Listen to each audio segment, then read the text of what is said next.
অনেক বছর আগের কথা, বাংলাদেশের কোনো একটি জেলা শহরের সাবারবান এরিয়াস, যেটাকে আমরা শহরতলি বলি, তো সেখানে আমার এক নিকটাত্মীয় এক কোরবানির ঈদে গরু কোরবানি দিলেন। বয়সে তরুণ, খুব বেশি বয়স তার ছিল না, যখনকার কথা বলছি বেশ কয়েক বছর আগের কথা। তরুণ ছিলেন বয়সে, তিনি একটি গরু কোরবানি দিলেন, বেশ বড় সড়ো। অনেক মানুষ তার সেই গরুটি দেখতে এলো এলাকায় কোরবানির আগে। আর যার কথা বলছি তিনি আমার কাছের আত্মীয়, মোটামুটি বাই প্রফেশন বা পেশায় তিনি ছিলেন একজন গ্যাংস্টার, একজন ওয়েল নোন। আমরা সাধারণত ওয়েল নোন কথাটা পজিটিভলি ব্যবহার করি না, সো আমি একটু সার্কাস্টিক ওয়েতেই করছি। ওয়েল নোন একজন গ্যাংস্টার, কুখ্যাত বলাটা আসলে আরও সঙ্গত। কুখ্যাত গ্যাংস্টার তার এলাকার, শুধু তার এলাকার না, আশেপাশের এলাকার মানুষের মনে ভয় জাগানো ব্যাপার স্যাপার তার মধ্যে ছিল। তার নাম শুনলে অনেকে ভয় পেত, এরকম গ্যাংস্টার। তো বেশ বড় একটি গরু যেহেতু কোরবানি দিলেন, আর কয়েকদিন ধরে গরুটি তার বাড়ির সামনে বেঁধে রাখা ছিল ডিসপ্লে করবার জন্য, যে আমি কত বড় গরু কোরবানি দিতে পারি বা আমার সামর্থ্য কতটুকু তোমরা দেখো এলাকাবাসী। তো সেই জন্য অনেক লোক দেখছিল লাইন ধরে সেই গরুটি। তো যথারীতি গরুটি কোরবানি করা হলো সেই কোরবানির ঈদের দিন সকালে।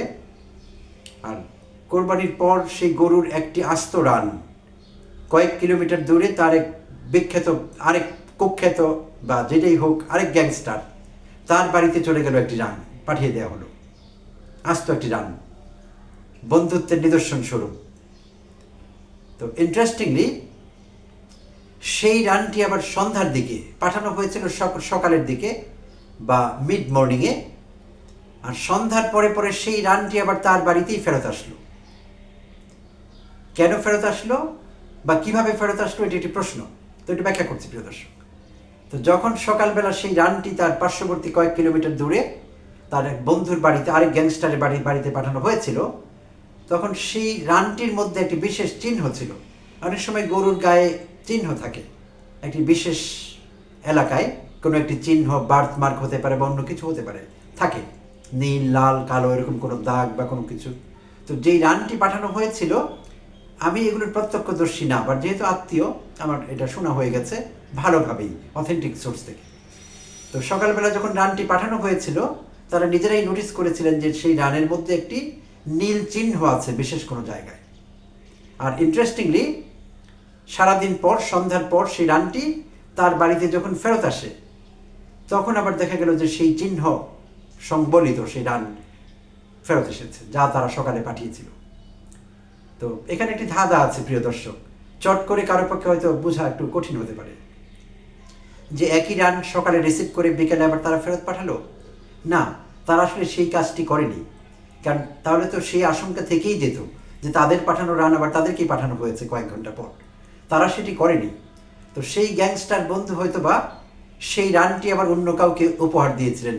আশেপাশের কোনো গ্যাংস্টার কি হবে, গ্যাংস্টারের বন্ধু তো গ্যাংস্টারই হয়, আশেপাশে অন্য কোনো গ্যাংস্টারের বাসায় হয়তো পাঠিয়েছিলেন, তারা আবার অন্য কাউকে পাঠিয়েছে। এইভাবে দু চার হাত হয়ে আবার বিকেলবেলা কাকতালীয়ভাবে, কোইন্সিডেন্টালি তার বাসায় সেই রানটি ফেরত আসে, আমার সেই আত্মীয়ের বাসায়। তো আসলে এইখানে আলোচনার বিষয় কোন পয়েন্টটি, সেই পয়েন্টটি হলো গরু জবাইটিকে আমার সে আত্মীয় কিভাবে দেখেছিল। সে একটি সামাজিক প্রথা হিসেবে দেখেছিল, নিঃসন্দেহে ধর্মীয় প্রথা হিসেবে দেখেনি বা ধর্মীয় নিয়ম হিসেবে দেখেনি। দেখলে তো প্রথমত তার উপার্জনের রাস্তাটি সই ছিল না। তার যে উপার্জিত অর্থ, গ্যাংস্টারের উপার্জন কেমন হয় আপনাদের জানা আছে, চাঁদাবাজি, ধান্দাবাজি, মানুষকে ভয় দেখানো, জিম্মি করা, এসবই তো তার উপার্জন। তো প্রথমত তিনি যদি ধর্মীয় বিধিবিধান মেনে চলতেন, তাহলে তার উপার্জনটি সেভাবে হতো না। ছোটোখাটো কোনো কিছু করতেন, অল্প উপার্জন হতো, অত বড় গরু কোরবানি দেবার ব্যাপারই ছিল না। হয়তো খাসি কোরবানি দিতেন, না হলে মুরগি, কিছু একটা। তো বড় গরু কোরবানি দেওয়ার তার সামর্থ্য হবার কথা ছিল না, আবার সামর্থ্য হয়েছে, এবং তিনি গৌরববোধ করেছেন এলাকার সবচাইতে বড় গরু কোরবানি দিতে পেরে। তো প্রিয় দর্শক, এই তো বললাম আমার আত্মীয় গ্যাংস্টারের কথা। গ্যাংস্টার বাদ দিলাম, যাদের উপার্জন ভালো মোটামুটি, তারাও কি আজকাল ব্যতিক্রম ছাড়া খুব ভালো নিয়তে কোরবানি করছে? তাদেরও কি মনের গহীনে সাবকনশিয়াসে এরকম একটি বিষয় কাজ করছে না যে আমার গরুর দাম যত বেশি হবে, গরু যত বেশি মোটা তাজা হবে, তত বেশি এলাকায় আমার কদর বাড়বে, লোক আমাকে বেশি সমীহ করবে, আমাকে বেশি রেসপেক্ট করবে, আমাকে ভয় পাবে। এরকম একটি সুপ্ত বাসনা তো আজকাল আমরা অনেকের মধ্যেই দেখছি। আর সেই জন্যে গরু কোরবানির ব্যাপারটি যখন আসে, পবিত্র ঈদুল আজহা যখন সমাগত হয়, তখন কিন্তু কে কার চাইতে বড় গরু কিনবে এলাকায়, কে কার চাইতে বেশি পাওয়ার এক্সারসাইজ করবার চিন্তা করছে, সেটির উপর কিন্তু নির্ভর করে গরুর সাইজ। আর সেইভাবে কিন্তু প্রতিযোগিতা করে বড় সাইজের গরু কেনা হয়। পত্রিকায় আমরা দেখি, প্রায়শই দেখি বিশাল বিশাল গরু বিক্রি হচ্ছে, এক একটি গরুর দাম 50 লক্ষ, 1 কোটি এরকম অঙ্কেও গিয়ে দাঁড়ায়। আমি আমার থাম্বনেইলে একটি গরুর ছবি ব্যবহার করেছি, যেখানে লেখা আছে একটি গরুর দাম 35 লক্ষ টাকা।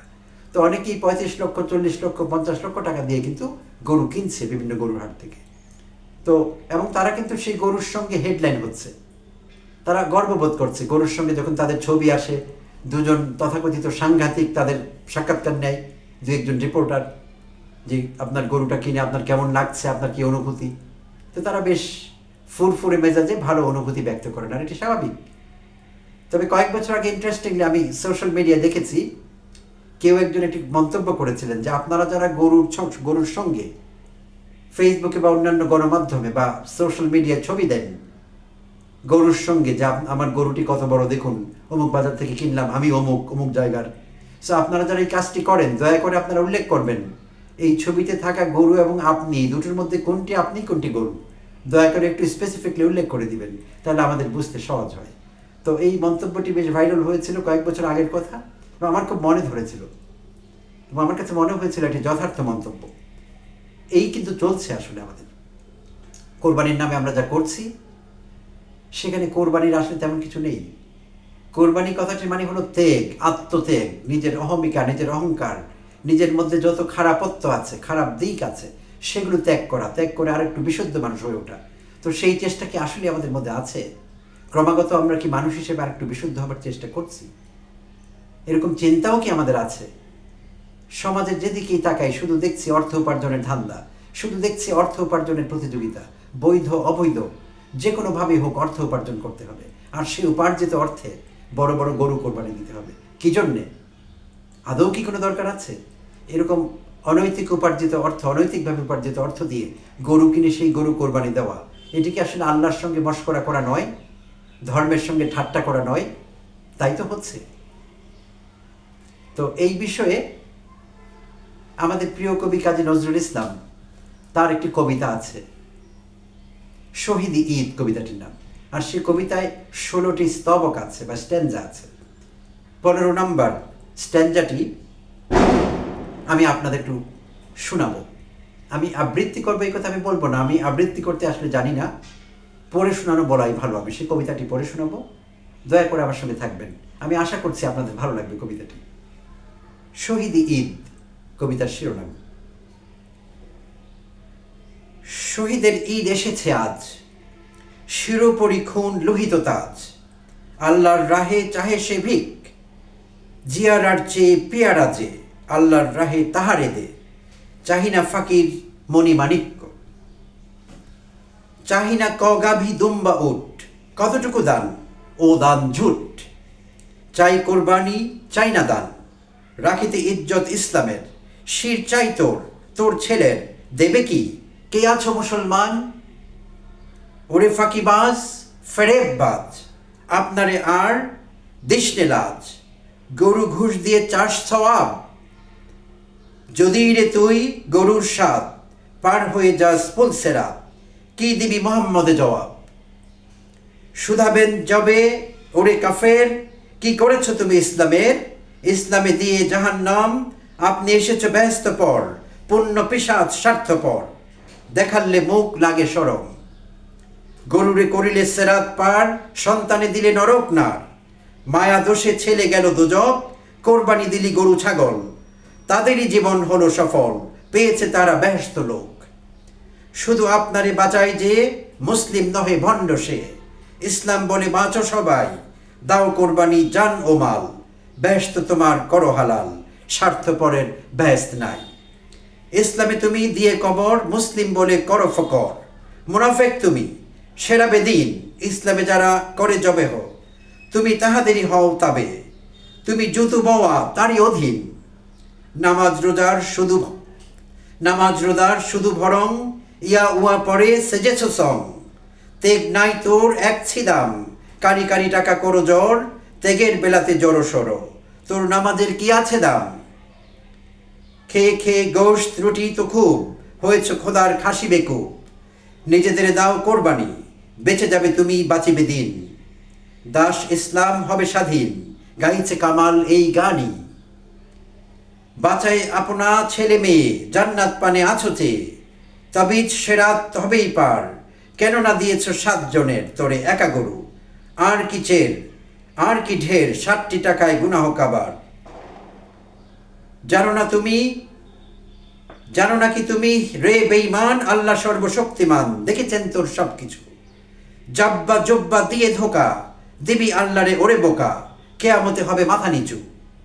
ডোবে ইসলাম আসে আধার, ব্রাহিমের মত আবার। কোরবানি দাও প্রেয় বিভব, জবিহুল্লাহ ছেলেরা হোক, যাক সবকিছু সত্য রোগ, মা হাজেরা হোক মায়েরা সব। খাবে দেখেছিলেন ইব্রাহিম, দাও কোরবানি মহামহিম। তোরা যে দেখিস দিবালুকে, কি যে দুর্গতি ইসলামের। পরীক্ষা নেন খোদা তোদের, হাববের সাথে বাজি রেখে। যতদিন তোরা নিজেরা মেঘ, ভীরু দুর্বল অধীন দেশ। আল্লাহর রাহে ততটা দিন, দিও নাকো পশু কোরবানি, বিফল হবে রে সবখানি। তুই পশু চেয়ে জেড়ে অধমহীন, মনের পশুরে করো জবাই। পশুরাও বাঁচে সবাই। কসাই এর আবার কোরবানি, আমাদের নয় তাদের ঈদ। বীর সুত যারা হলো শহীদ, অমর যাদের বীর বাণী। পশু কোরবানি দিস তখন, আজাদ মুক্ত হবি যখন। জুলুম মুক্ত হবে রে দিন, কোরবানির আজ এই যে খুন। শিকা হয়ে যেন জালে আগুন, জালিমের যেন রাখে না চিন। আমিন রাব্বিল আলামিন, আমিন রাব্বিল আলামিন। প্রিয় দর্শক, আমি আগেই বলে নিয়েছিলাম আমি একজন আবৃত্তিকার নই। আমি দুঃখিত, আমি হয়তো খুব খারাপভাবে আবৃত্তি করেছি কবিতাটি। বাট আসলে কবিতাটি আপনাদের সঙ্গে শেয়ার করা আমার মূল উদ্দেশ্য ছিল। আমার আবৃত্তি দক্ষতা প্রমাণ করা নয়, আর সেই দক্ষতা আমার নেই। তো যাই হোক, আমরা চতুর্দিকে আসলে যা দেখছি খুব একটা ভালো ঠেকছে না। এখন না, অনেক অনেক বছর আগে থেকেই, অনেক দশক থেকে কোরবানির উদ্দেশ্য একেবারেই পাল্টে গিয়েছে। কোরবানি মানে যে ত্যাগ, আত্মত্যাগ, স্যাক্রিফাইস, এই বিষয়গুলো এখন আর আমরা দেখছি না। শুধুই আত্মপ্রকাশ, আত্মপ্রচার, নিজেকে বড় করে তোলা। কত দামি আমার গরু, কত শক্তিশালী, কত বড়। কোরবানির আগে থেকে আমাদের সমাজটিও যেন কেমন হয়ে গিয়েছে। নিশ্চয়ই আপনারা লক্ষ্য করেছেন, কোরবানির 1 সপ্তাহ আগে থেকে লোক আপনাদের জিজ্ঞেস করতে থাকে, গরুর জন্য আপনার বাজেট কত, কোন বাজার থেকে গরু কিনবেন, কেমন গরু ভালো। আবার কোরবানির ঈদের 1 সপ্তাহ পর পর্যন্ত, 2 সপ্তাহ পর পর্যন্ত লোকেরা এটি নিয়ে চর্চা করে, কার গরুর দাম কত ছিল, কার গরুতে চর্বি কত ছিল, কার গরু কত বেশি মোটা তাজা ছিল, কার গরুর মাংস বেশি সুস্বাদু ছিল। তো এই আলোচনায় গিয়ে ঠেকেছে কোরবানির বিষয়টি। আসলে কি কোরবানি তাই ছিল? কোরবানি মানে কি শুধু একটি আনুষ্ঠানিক পশু বলি দেয়া? তাহলে তো সেটি পশু বলির মধ্যে সীমিত থাকে। কোরবানি কি করে হয় সেটি? দার্শনিক আরজালি মাতব্বর তার সত্যের সন্ধানে বইতে উল্লেখ করেছিলেন যে আমরা যারা এইভাবে কোরবানি দেই, তাহলে সেটা তো শুধু পশুর জীবন যায়, আমার কি ত্যাগ সেখানে? দার্শনিক আরজালি মাতব্বরের কথা বলছি প্রিয় দর্শক। বরিশালের ছিলেন তিনি, যারা জানেন না তাদের বলছি। 4র্থ শ্রেণী পর্যন্ত তার ছিল লেখাপড়া, আনুষ্ঠানিক লেখাপড়া। বাট তিনি একজন দার্শনিক বলে গণ্য হয়ে থাকেন। বিভিন্ন বিশ্ববিদ্যালয়ের তার সময়ে যখন তিনি বেঁচে ছিলেন, তখন বিশ্ববিদ্যালয়ের প্রথিতযশা অধ্যাপকেরা তার বন্ধু হতে পেরে অনেকে নিজেকে ধন্য মনে করতেন। সেই 4র্থ শ্রেণী পর্যন্ত পড়া বরিশালের আরজালি মাতব্বর, যাকে স্বশিক্ষিত বলা হয়, দার্শনিক ছিলেন তিনি একজন।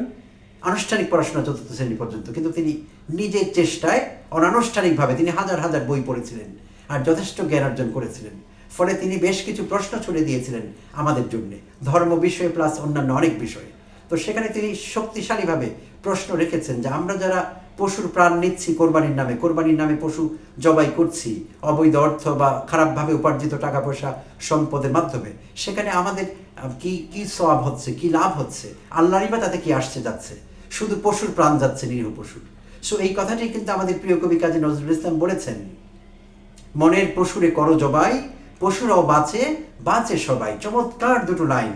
এই দীর্ঘ কবিতাটি 16টি স্তবকের কবিতা।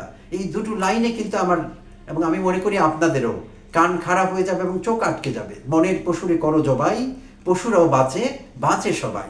আসলে তো তাই, পশু তো আমাদের মনে, আমরা বাজার থেকে কিনে এনে কি পশু কোরবানি করব?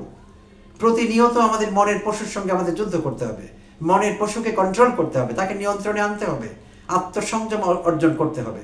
সেখানে লোক দেখানো, টাকা পয়সা খরচ করে বড় বড় পশু কোরবানি দেওয়া, পশুর জীবনে তো আমরা নিচ্ছি, এর চাইতে বেশি আর আমরা কি করছি? সো এই বিষয়গুলো আজকে পবিত্র ঈদুল আজহার দিনে আমাদের নতুন করে ভাবনার খোরাক যোগাবে আমি আশা করছি, এবং আমাদের এই চিন্তাটি করা দরকার। আমাদের আগামী কোরবানি ঈদ যাতে আমরা আরো ভালোভাবে দিতে পারি, আমরা যাতে নিজেদের আত্ম উপলব্ধি করতে পারি আমি যা করছি সেটি ঠিক আছে কিনা, আত্মপ্রচারই যাচ্ছে কিনা আমার সবকিছু, সব চেষ্টা, এই বিষয়টি সামনে আসা খুবই গুরুত্বপূর্ণ। আর যাদের সামর্থ্য সীমিত, যারা সামর্থ্যের অভাবে কোরবানি দিতে পারেন না, সমাজ তাদেরকে ছোট করছে, সমাজও দূষিত হয়ে পড়েছে, সমাজ তাদেরকে খারাপ চোখে দেখছে। তাই সমাজে এক ধরনের প্রতিযোগিতাও কিন্তু শুরু হয়েছে, গরু কোরবানি দেওয়ার, বড় গরু কোরবানি দেওয়ার, বেশি টাকা খরচ করে কোরবানি দেওয়ার সমাজ একটি নষ্ট প্রতিযোগিতায় লিপ্ত হয়েছে। কে বড় গরু কোরবানি দিবে তার ব্যয়ের চাইতে তার বেশি মর্যাদা বাড়বে। কেউ নতুন মেয়ে বিয়ে দিয়েছেন, সো মেয়ের শ্বশুর বাড়িতেও তাকে প্রমাণ করতে হয় এই বছর কত বড় গরু তিনি কোরবানি দিয়েছেন। সো দুই ব্যয়ের মধ্যে চলে তখন কম্পিটিশন। তো আসলে এই চলছে সব মহলে, সব পর্যায়ে। তো এগুলো থেকে আমাদের দূরে সরে আসতে হবে। আমাদের কোরবানি যাতে প্রকৃত অর্থেই কোরবানি হয়, এবং আমরা যাতে মনের পশুকে সবাই কোরবানি দিতে পারি। সো এই কামনা থাকলো, এবং সবার জন্য থাকলো ঈদুল আজহার শুভেচ্ছা। সবাইকে ঈদ মোবারক জানাচ্ছি। দর্শক ভালো থাকবেন, আবার কথা হবে অন্য কোনো ভিডিওতে।